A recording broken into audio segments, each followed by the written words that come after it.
Hello and welcome to Rumble Talk with me, Kevin, and my co-host, as always. Hi Dan, how's it going? Yeah, I'm doing well, mate. How are you? Yeah, good. Yeah. I obviously I wanted to get this one out before the draft, Yeah, just to sort of just talk about what expectations we've got, who's going to be drafted, where, and everything else. yeah, Um, so yeah, I mean, where do you want to start with this one? Obviously, it's on Friday. This is yeah, being recorded Friday morning, so we don't know the results or anything if you're listening to this after Friday. yeah. Um, I think that I think it's quite obvious that um, Vince did have quite a lot to say and quite a lot of involvement in the second night of Mania and the Raw after Mania. I think that's pretty much public knowledge now. People like Sean Ross Sapp and stuff have Fightful have spoken about it in detail over the last few weeks. But I just want to add that I um, I genuinely think that Triple H clearly wanted to make this draft special, and that makes sense as to why no one from NXT came up on the Raw after Mania because he's Triple H is probably thinking, look, in a month's time we're doing a draft, and he's clearly trying to make this draft big. Um, Yeah, uh, I was the last draft like Jesus, what two years ago, maybe yeah, more. yeah. It's probably longer than that ago, but Yeah, well, yeah. I think someone said that this is the Triple H era from the draft. This is Triple H going forward now. This is what he's doing. This is like the reset button sort of thing. It's also probably why they've introduced a new title. yeah, And it's really strange as well because they said that Roman Reigns is now going to be the undisputed Universal Champion, where before he was the undisputed World Heavyweight Undisputed Champion, Universal Champion, should I say? So they've taken sort of the World Heavyweight belt away, if you know what I mean, because this one's going to be the World Heavyweight Champion, yeah. but the WWE title is the World Heavyweight Champion. So is Reigns going to only have one now? Um, Well, I watched a bit of Sean Ross Sapp's latest live stream a few days ago, and he was saying that everything he's heard is that Roman is going to carry on walking around with two belts. right. I don't Um, understand that considering that was, you know, no, it's what they want to do, but they've done that, like he said, because the thing is now is they're doing the split properly over the last couple mm, of years when they've done these drafts and everything else. After a couple of months or something, they're all on each other's show. They're all going around. It doesn't really feel like a proper draft. Um, no, this time it seems like it, but he's actually said that the champions will stay on the the shows that they're on. But they've yeah, got two problems with that, and we'll come on to that in a minute. But they said so. He said so we can't have the one champion on both shows. We're going to have a champion on each show. This is why he's done the world heavyweight title. Um, Also, reports have come out this week as well that they've said that they're actually going to do Pacific um, pay per views as well, like they used to. You know, where they used to do like No Mercy was a SmackDown exclusive pay per view, and like Unforgiven was a Raw pay per view. They're going to go back to doing that.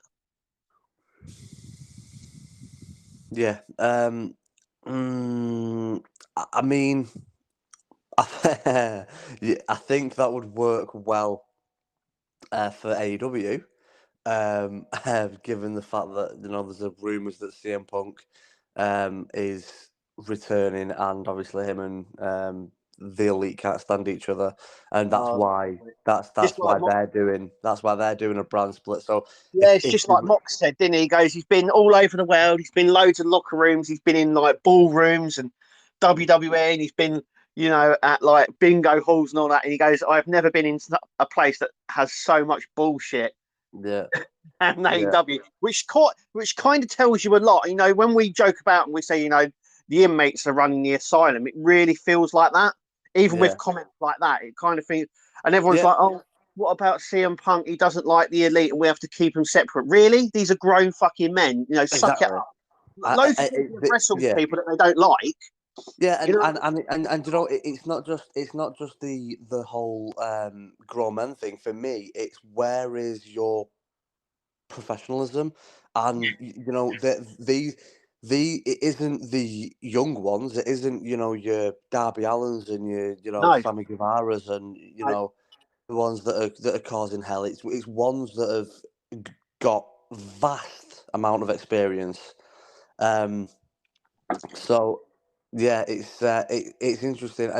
I do kind of find it interesting with the, you know, the whole Punk and Omega thing, because I mean every interview that I've ever seen Omega do, it seems like really laid back and calm and not the sort of person that would really get into, you know, heated Ultimate, arguments. But yeah.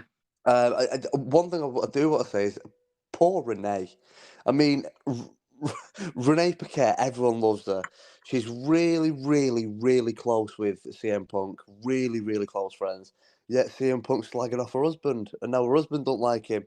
Like, what? She's just sat in the middle with like, oh, yeah, funny. Yeah, it's all a bit fucking messy over there.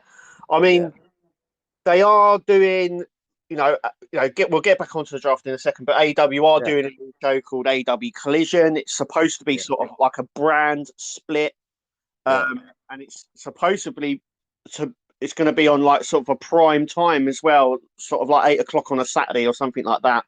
And Punk's supposed to be leading it.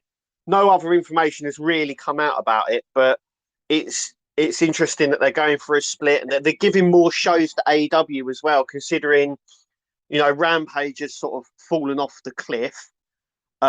This week as well, they've said that AEW Elevation that was on, that's yeah, now crap. That's no more. yeah, yeah, Um, and it just seems a bit, it like you're saying, it seems a bit bizarre. Obviously, like you're saying, professionalism. You got to think, why aren't the Young Bucks and Kenny Omega not in WWE? I'm sure they've offered them it and they've turned it down.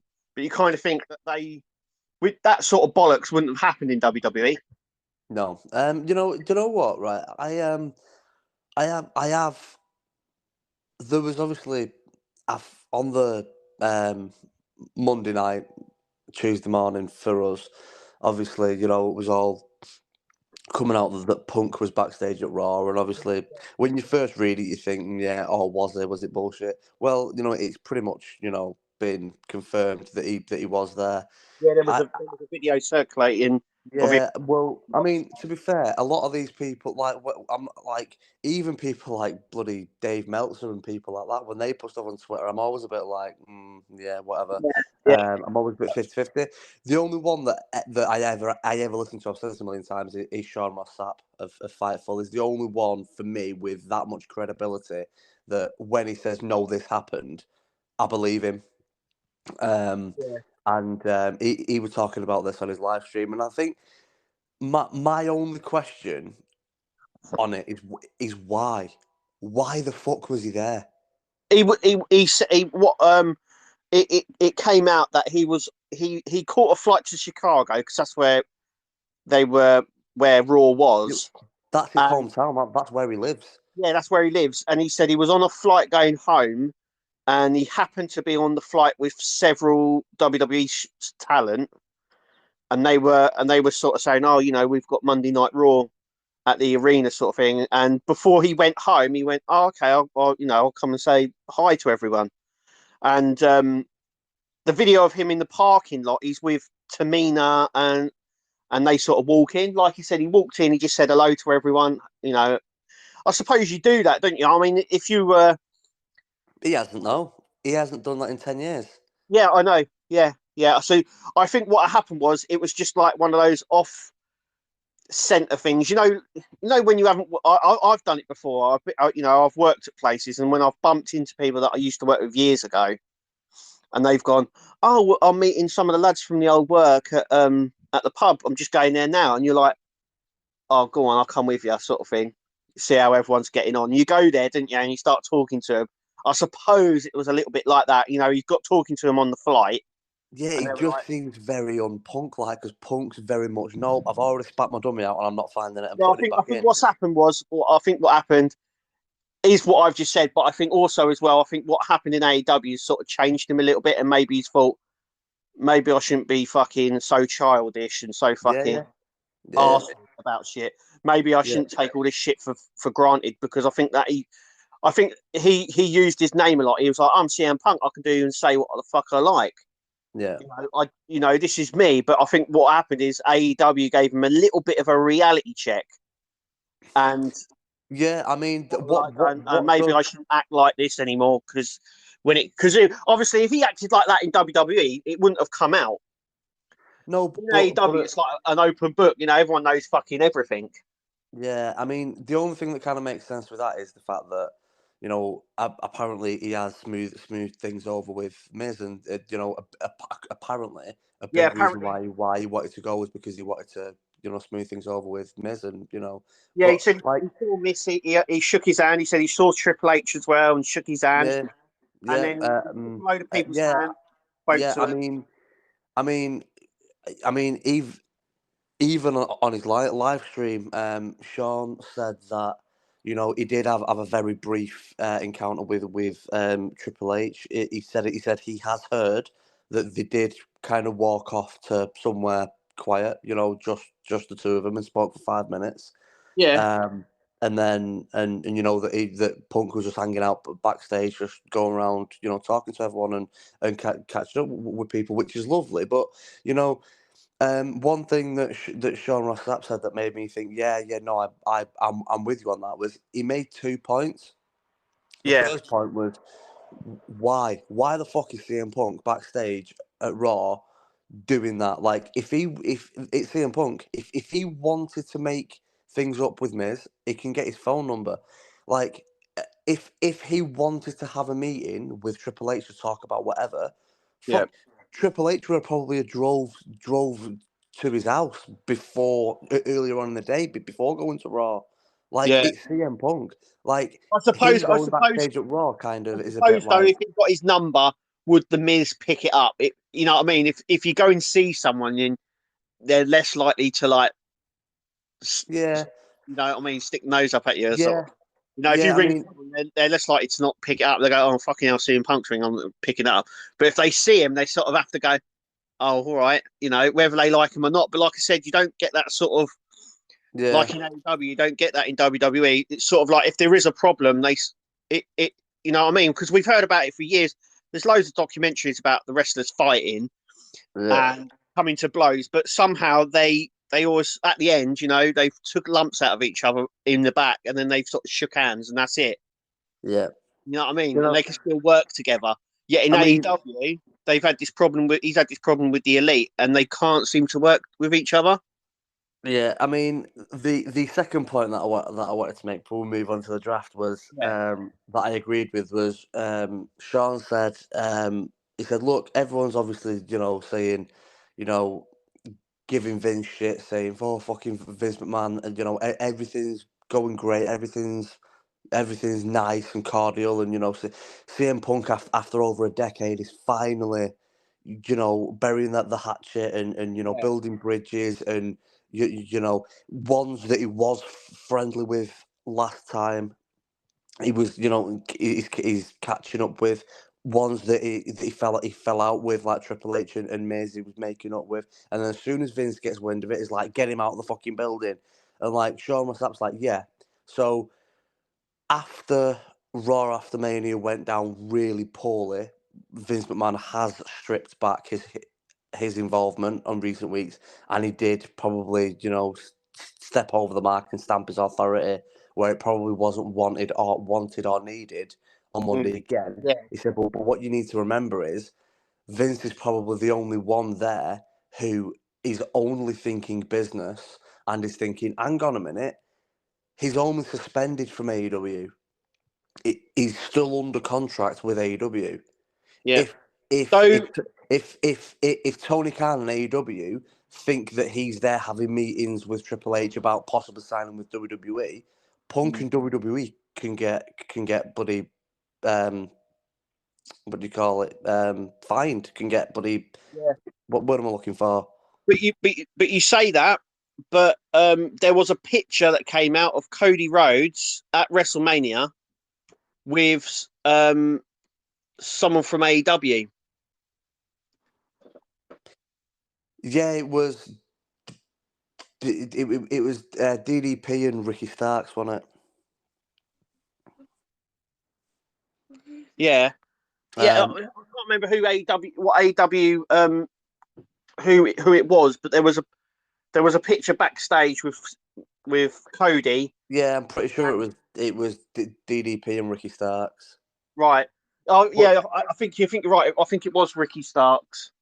But like I think that's kind of a little bit different because they're clearly friends, really good Yeah, friends, and it's Cody's WrestleMania moment. I think yeah. that kind of makes a little bit more sense. I think from Tony Khan and AEW, like that could be a lawsuit. Like Vince Mm. is probably thinking, like it, if maybe Triple H was involved in that as well. Maybe Triple H and CM Punk had a chat and they were thinking, shit, maybe not now, but maybe when his contract runs out in AEW, maybe he I will think with come back to the WWE for a bit. But I think what's happened with Punk over at AEW, I think that's what probably led to him saying, like, you can't stay here, you have to go because, like I said, it's a bit. Well, they don't know what's going on in AEW. It's a bit sort of, yeah, yeah, I mean, yeah, sort of yes, uncircumstances, and they're yeah, like, it's not going to look right. I mean, if it was say Darby Allin or something like that, they probably wouldn't kick up much of a fuss about it. It'd be like, oh, I'm just seeing some friends backstage, but because it was CM Punk yeah, and because of yeah, what's happened, they're probably like, mate, because of what's happened over that, you can't stay because there's going to be talking and yeah. everything else. So Yeah, for me, there's two things. One, it's CM Punk, and he's unpredictable.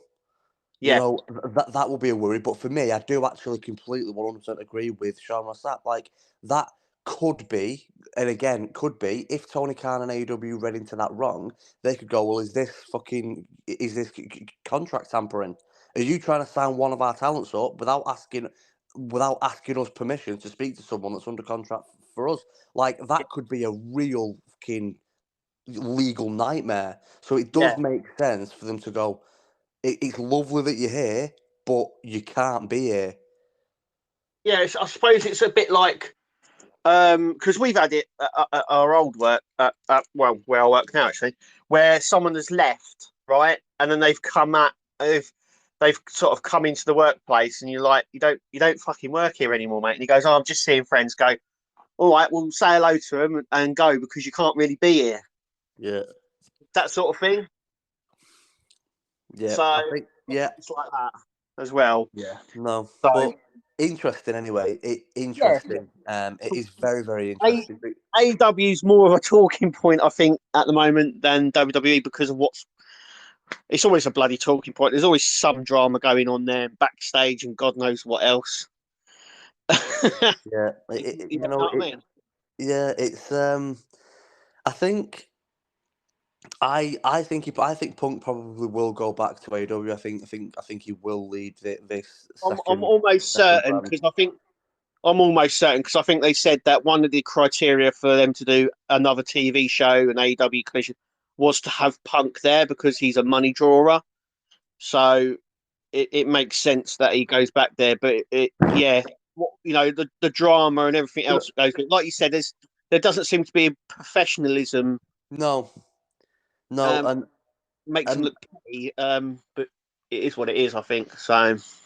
and my final point on that is the amount of AEW fans that was um, tweeting and putting messages out there on the social media saying that no chance, absolutely no chance will CM Punk ever go back to WWE. And I'm like, the second Cody Rhodes came back last year's Mania, you can never say never ever again.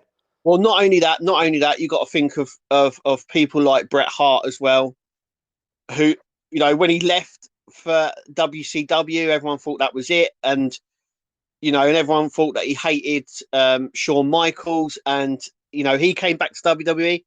He made up with Shawn Michaels, so nothing. It's the same with Ric Flair and all those sort of people. You never say never, ever. No one's ever gone, right, I'm completely done with wrestling, ever. There's been a few. There has been a few. I think Batista is one that's sort of said that's it. He's completely finished. He's not doing anymore. There's even Stone Cold, right? Even Stone Cold said that he could never do a ring again, never come back, and he came back. Yeah. So never say never in wrestling. That's what I've always learned. I've always been like that. You I, can't say anything. yeah. No, of course. I mean, like, I do think over the last couple of years, it has very much become a case of, Punk coming back to WWE's nigh on impossible.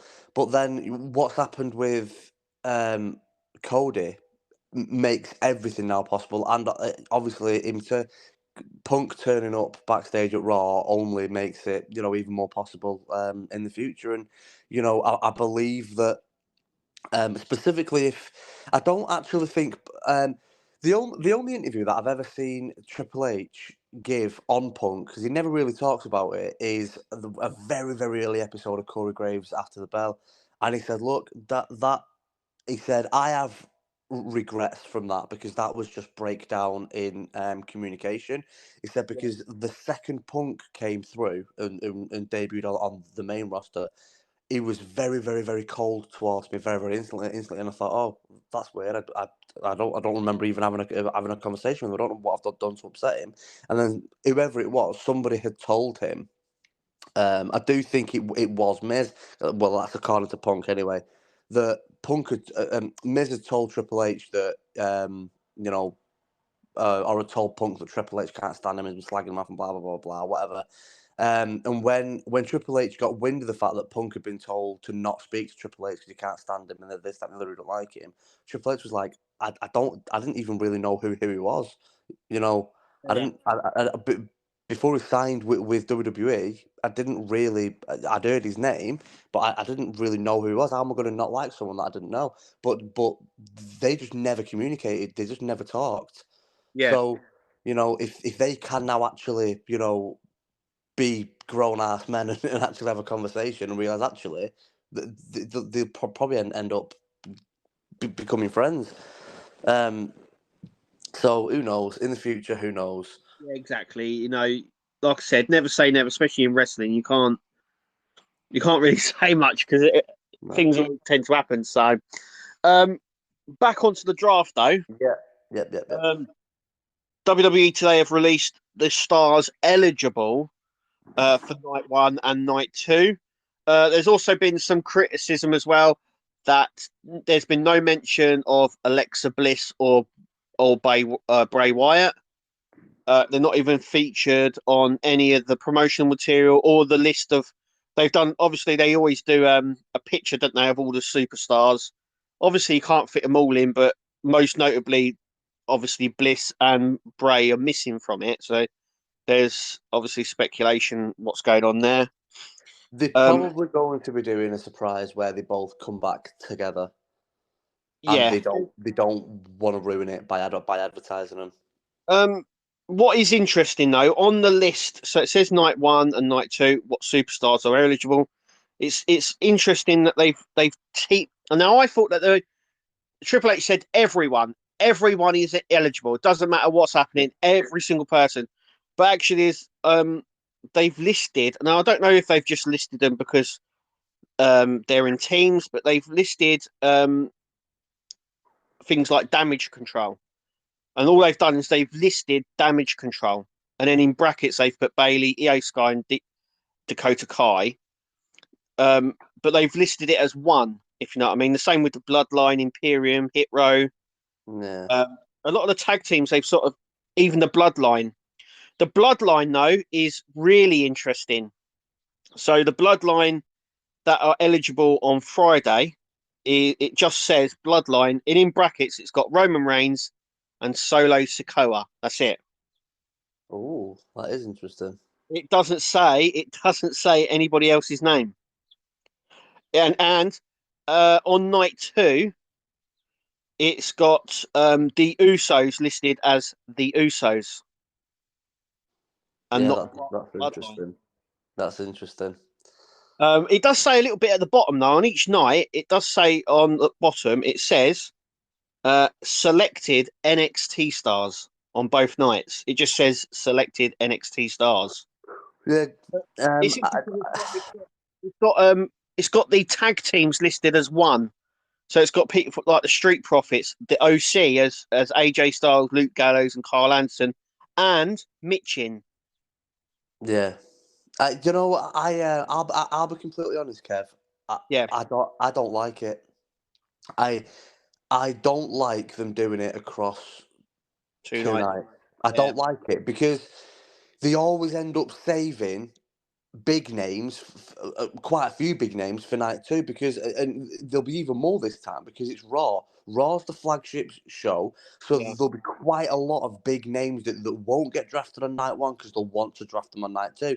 But that to me doesn't make any fucking sense because night 1 on SmackDown, Raw selects Mustafa Ali. Okay, respect to Mustafa Ali, but you really drafted Mustafa Ali above Seth Rollins, Kevin Owens, Sami Zayn. I Yeah. don't like it. It doesn't Well, make any sense. the original draft. I'm going back because I'm an old fogey, but Just do it on Raw. the original draft in 2002, when they did Raw and SmackDown, they had Raw and SmackDown on the same night, Monday night. Yeah, And what they did is I think they had 12 picks each. And then what they did is they did a load of picks like between Friday and Monday and Friday. And I think no, back then I think it was on a Thursday. yeah, it So was. Yeah, between then and it was a Thursday. yeah. And then they had they picked their final lot, like, and it all went online, and you saw who went where. But they only picked like the 12 between them, and it was great as well because you had the general managers there, and they were like you had Vince McMahon who was SmackDown, and you had Ric Flair who was Raw, and they had like a tussle over Brock Lesnar. That was quite good. But yeah, I like you said, I think they should do it all night one. The problem is by doing that, um, I think what happens is, like you said, I think some of the stars don't are not picked or are not or are picked, if you know what I mean. But So say if they pick 12, right, they have only 12, and then they pick people like um they pick, I'll pick out one here. So on night 1, by the way, on night 1 there's a lot of big stars on night 1 compared to Raw. So it says night 1 Friday night SmackDown, um eligible to pick, you've got, I'll read out the list. You've got Becky Lynch, Bianca Belair, Bobby Lashley, Cody Rhodes, Drew McIntyre, Dolph Ziggler, Edge, Hit Row Imperium, Matt Riddle, Mustafa Ali, Natalia, Omos, The Miz, The Bloodline, The Street Profits, Viking Raiders. They're all the ones that are eligible for night 1. And then obviously night 2 you've got Alpha Academy, Asuka, Austin Theory, Braun Strowman, Brock Lesnar. Brock Lesnar's on there as well. Bronson Reed, uh, Johnny Gargano, the Judgment Day, Kevin Owens and Sami Zayn, LA Knight. So all these ones here that I'm reading out now are on Friday Monday. or on Raw. Won't be on the draft tonight. Seth Rollins is on there obviously as well. You've got the Brawling Brutes, the New Day, the Usos. But looking at it, it looks like all the big picks are on night 1 tonight. I mean, I don't know. I know it sounds sort of, I don't know. I think Roman I Reigns, know it Kevin Owens, sounds Sami Zayn, I Seth know it Rollins are sounds there. sort of like, oh no, you're dissing it.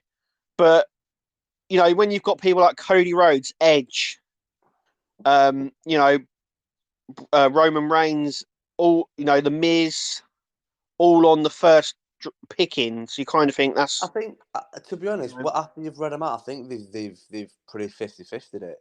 Yeah, Because I mean, Owens, Zayn, and Rollins are three of the biggest names in the fucking company right now. So, yeah, yeah. and I don't know they're how all they're going going to on do Raw. it. But I I hope they don't do don't it know. like they did last time. You know, But where they had like the board and they were doing it like the NFL draft, and it yeah, was like, yeah, yeah, really? yeah. And No, they're no, like, no. oh. They should have a general manager. Adam Pearce do one and get a different, get someone else to be general manager of Well, there the other is show. because they've already announced that Teddy Long is going to be at Friday night tonight. Right, so he'll probably be SmackDown's general manager, and Adam Pearce will probably do Raw. But Someone said that they hope they do that, but I mean, a few times where they've done it before, I think the first time they did it, they said names. Um, they said, I'm going to pick the Undertaker, and then they picked the Undertaker, and then he goes, I'm going to pick the Rock. They've done it that way, but then after that, what they did is like a lottery, didn't they? They done lottery balls, and they picked out one, and then they read out the name from the ball, and then they did like a generated one where it generated a number, and then it was that number was eligible for a superstar. I think that's how they got John Cena. I remember um, Batista was drafted to SmackDown, and everyone was like, "So both champions are on SmackDown now." And then the number come up. I think it was number 6, and it was John Cena, and that's how John Cena then moved to Raw with the spinner title.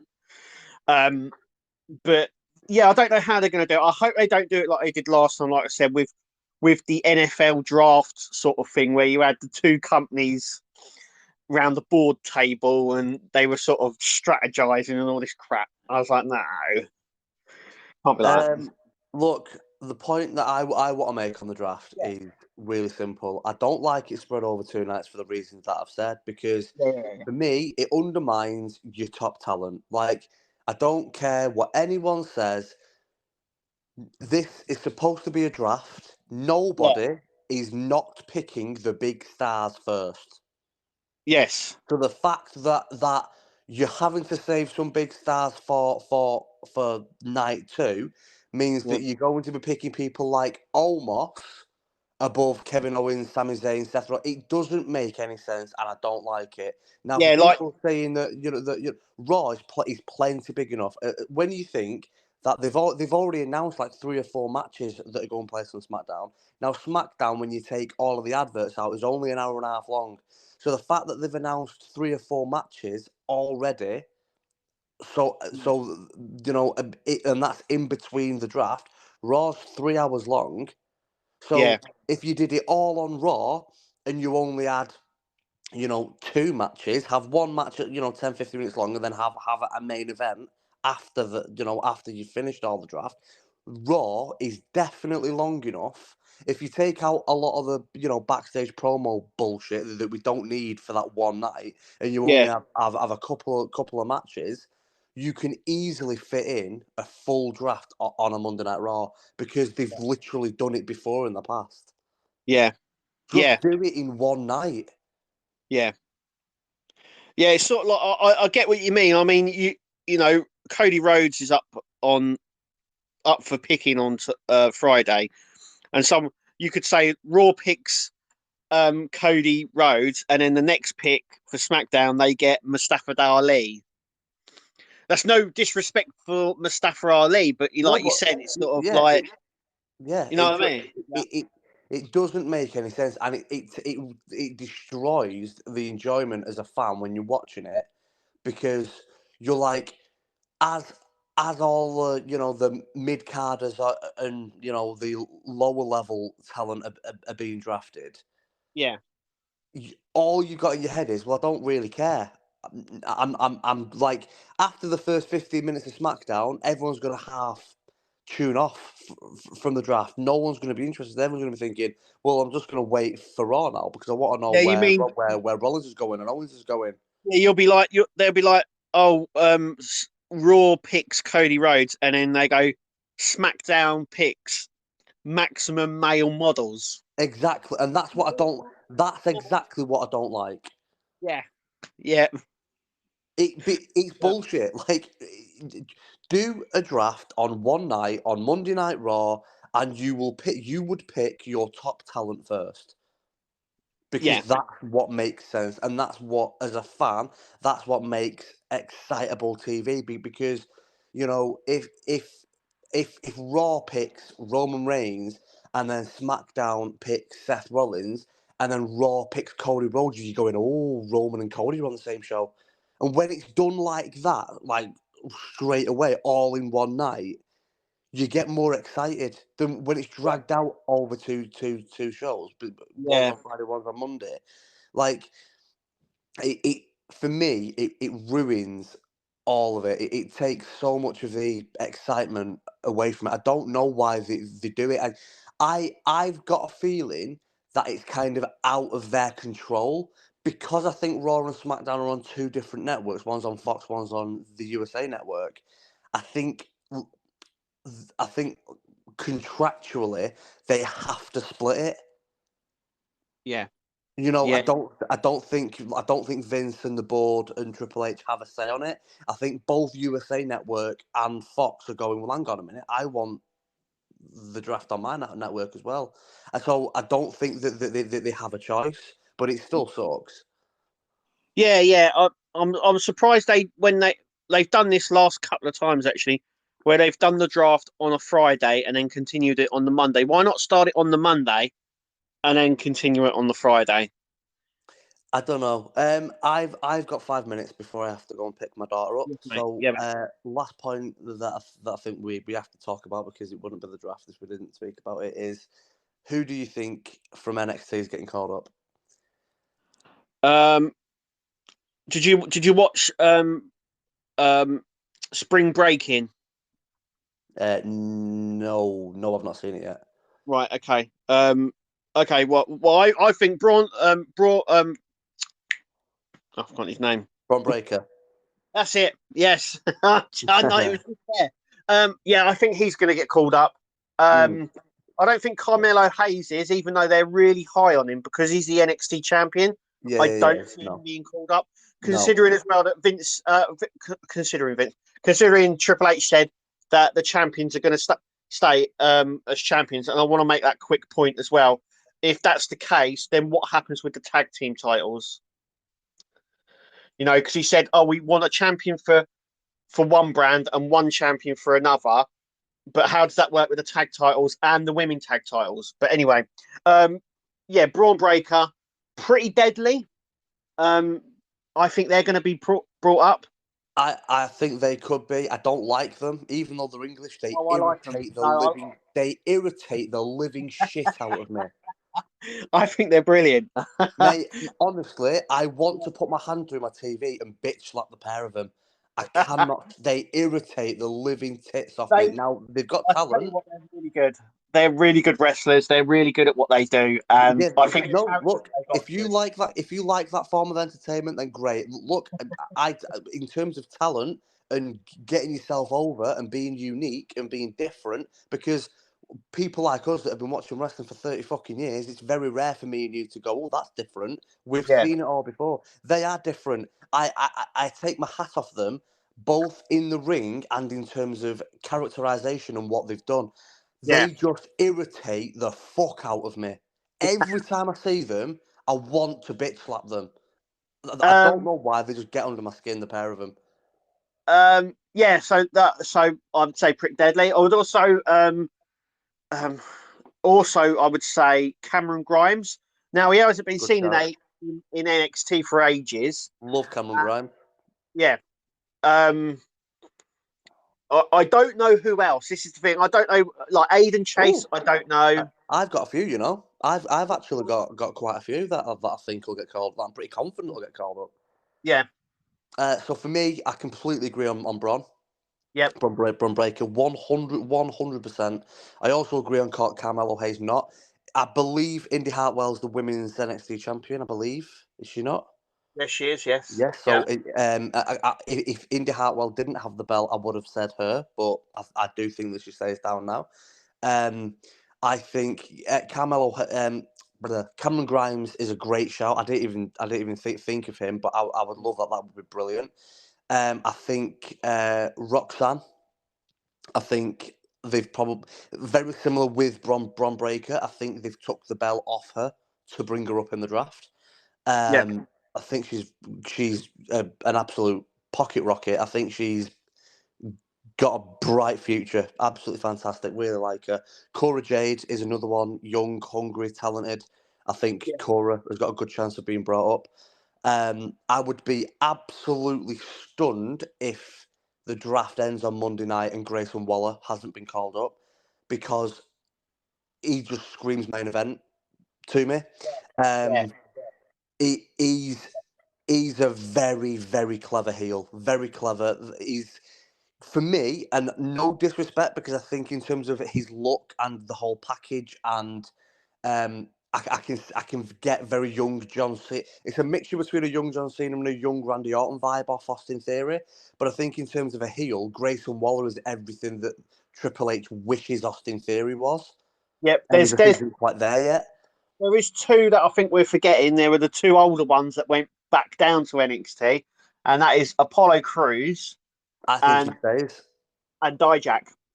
Yeah, no, I think they stay. I think they stay there, and I think that they stay there for the simple fact of I don't think I think Triple H knows they probably don't get used at the minute if they do get caught up.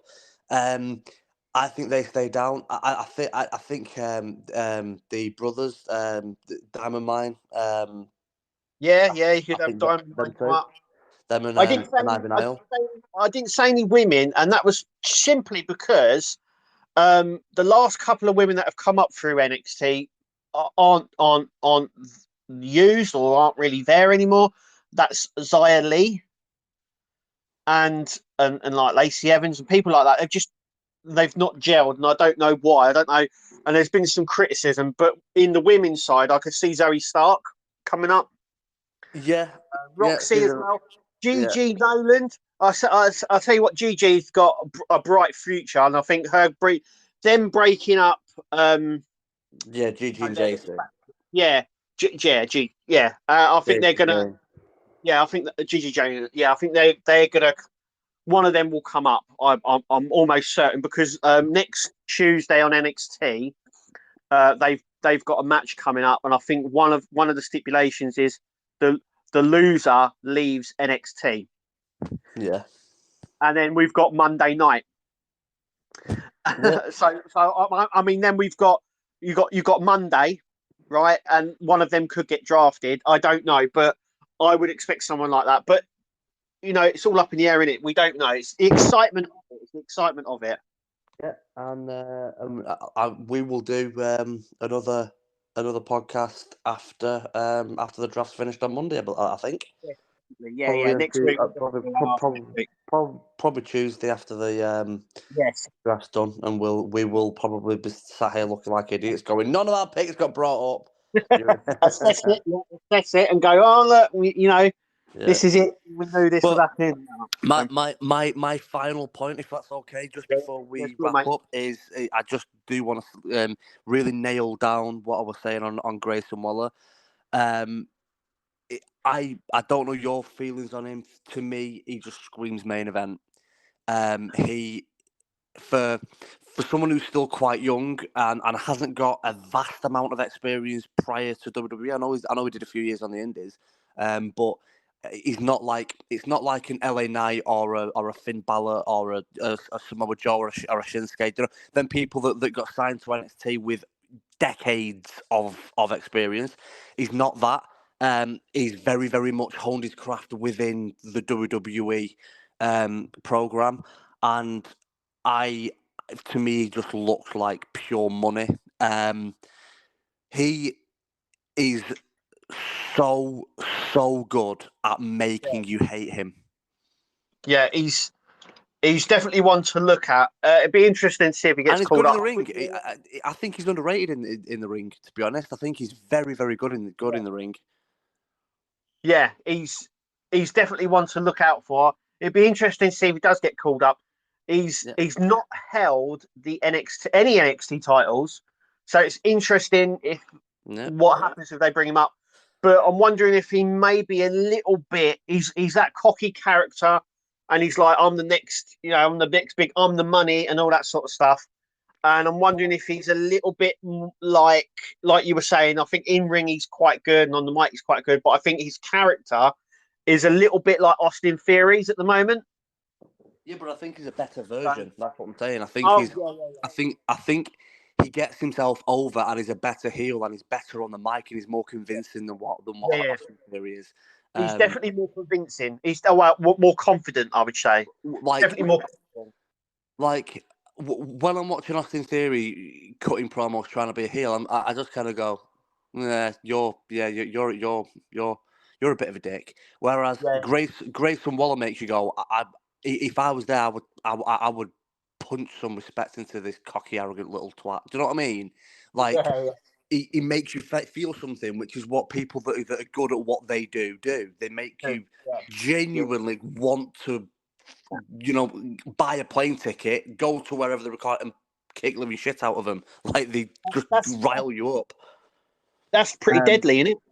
yeah, yeah. And we are gonna have to end it because I'm just thinking of more Yes, mate. names now, like Ilya Dragunov and JD Don't Google me and Yeah, yeah. There's so many. There's so many. yeah, It's going to be really interesting, mate. But I think yeah, we should leave it there and yeah, watch the draft, and yeah, then come back and sort of analyze it and stuff and and then see where come things back and go. say you did it wrong. Well, actually, we'll analyze it and then think. Right. Yeah, So now we know where the world title's going to be. Who's going to be yeah, the world champion? yeah, yeah, You know. yeah. So, but look, we'll leave it there, guys. Thanks for listening to Rumble Talk. As always, click subscribe. You know, all that stuff that you have to do to sort of help the video, help the Yeah. video. Help us out, guys. Help us out. Like and Come subscribe. on. Yep. Obviously, I've been Kev. I've been Dan. Take it easy, guys. Thanks, Dan, for joining us. That's been brilliant. Thank you. Yeah, anytime, mate. Cool.